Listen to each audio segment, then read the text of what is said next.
Noli Tangere, which means Touch Me Not or The Social Cancer, is a novel written by our national hero Dr. Jose Rizal. It was a true story of the Philippines' condition during the Spanish colonization.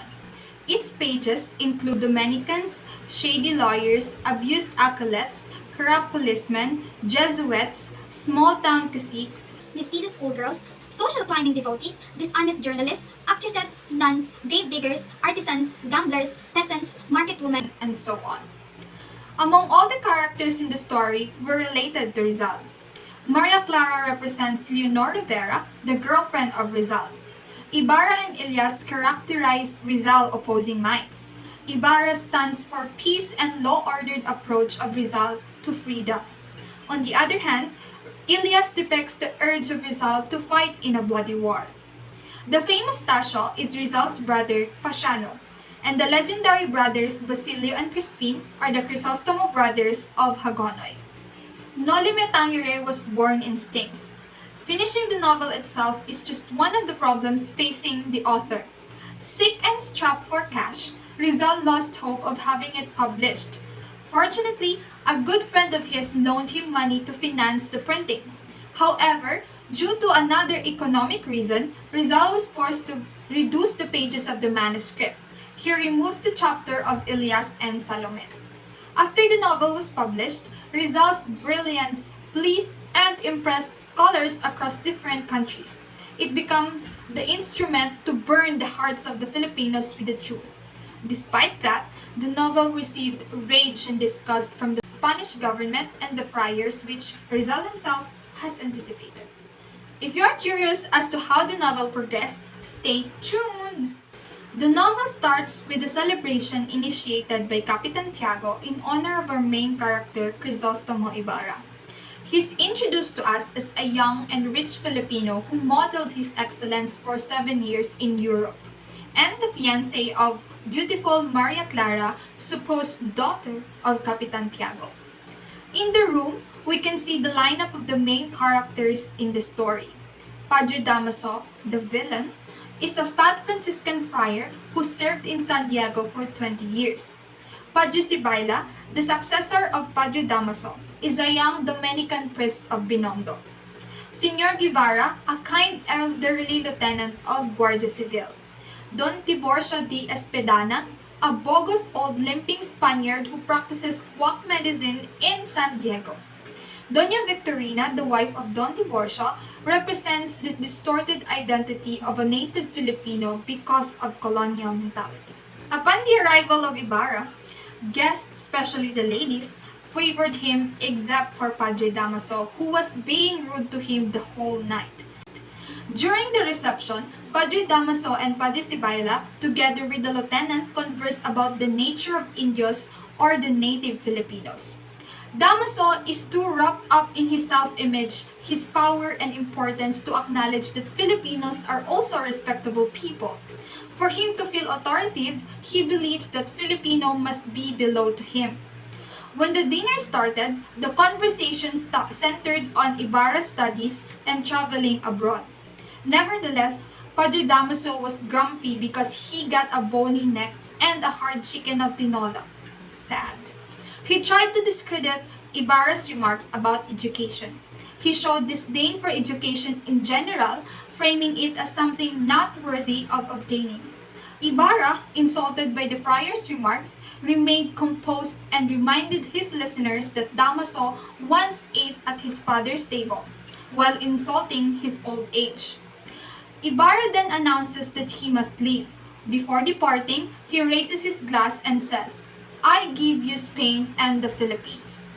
Everybody follows the suit except for the lieutenant who only drinks but does not repeat the phrase.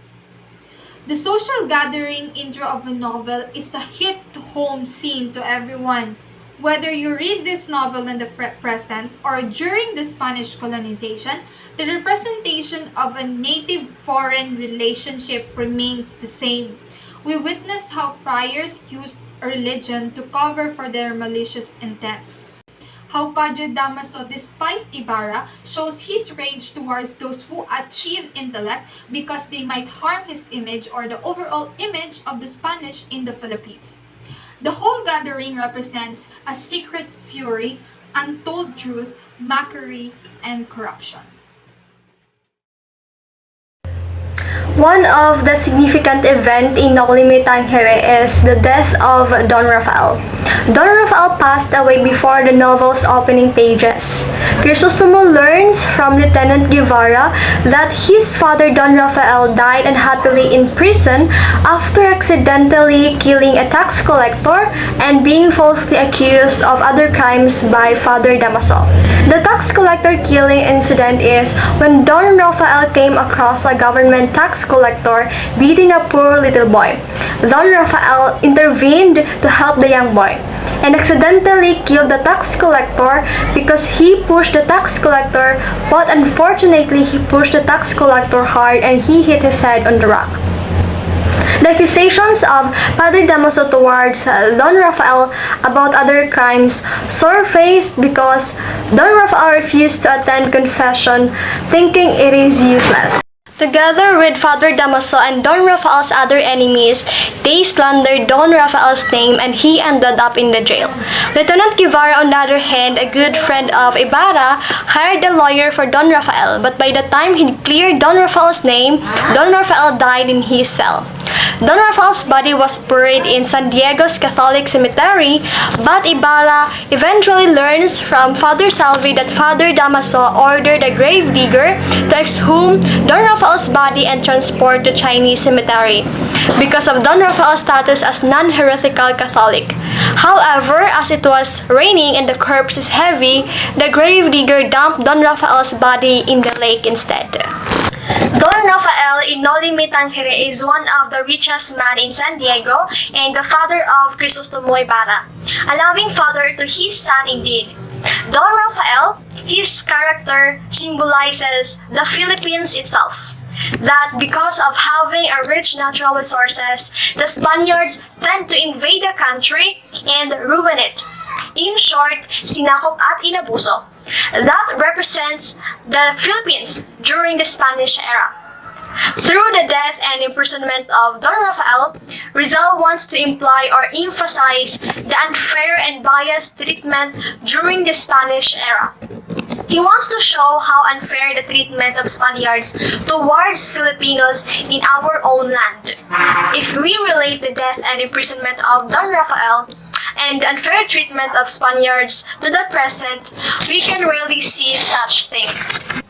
Any crime should go a thoroughly investigation and judicial trials for it to be justified.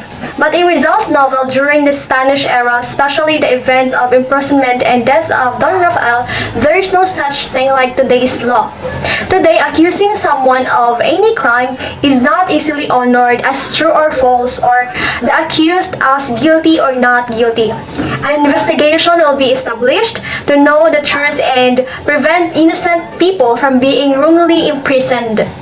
In the burial thing, today, there is no such unfair treatment. All the corpses are peacefully buried in cemetery. The tragic tale of Sisa. Sisa is one of the most tragic characters in Noli Tangere.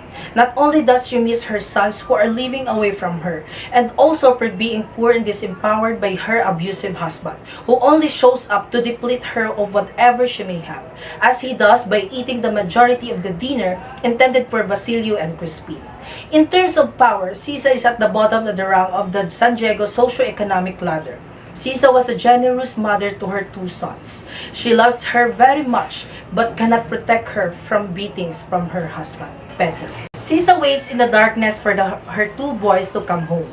She is an impoverished and luckless woman who married a gambling addict husband who abuses her. On this night, though he has prepared the food for her two sons, her husband appears and eats the majority of the food, and telling her to save for him any money from the boys bring home. The night wears on and Sisa sobs, worried about her two sons. She prays for just a moment. Just then, Basilio came home, and her son relating to that Crispin had been left at the parish house due to being accused of stealing money. The following day, Sisa went into the town to fetch Crispin, only to find out that he had gone missing and the Guardia Civil were looking for the boat of her son, rushing home. Sisa found Basilio missing and was arrested by the Guardia Civil in order to get her sons to surrender. They demanded that she produce the boy of Crispin. When she could not, she had told to pay them the amount of Crispin stole from the church. As she was publicly humiliated, Sisa went from the traumatic event, causing her to eventually lose her sanity due to the mental burden. She became insane, and this insanity manifested in her wandering around the San Diego, calling out her two children's names and singing songs out of nowhere.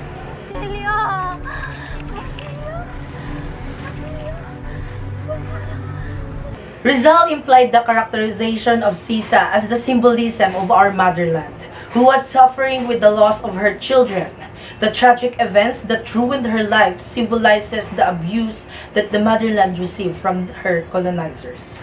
And also, the excitement of Sisa to be with her two sons was symbolizes of our inang bayan that is being thirsty from the love of her children that enslaved by the colonizer. And lastly, the husband who eat most of the prepared food for the two sacristans symbolizes those Filipinos who don't even show care and love to their countrymen. Like what did Sisa did in the novel, it is clearly shows that in the past up until now or in the present, the responsibility of a mother never ends, even in the end of their lives.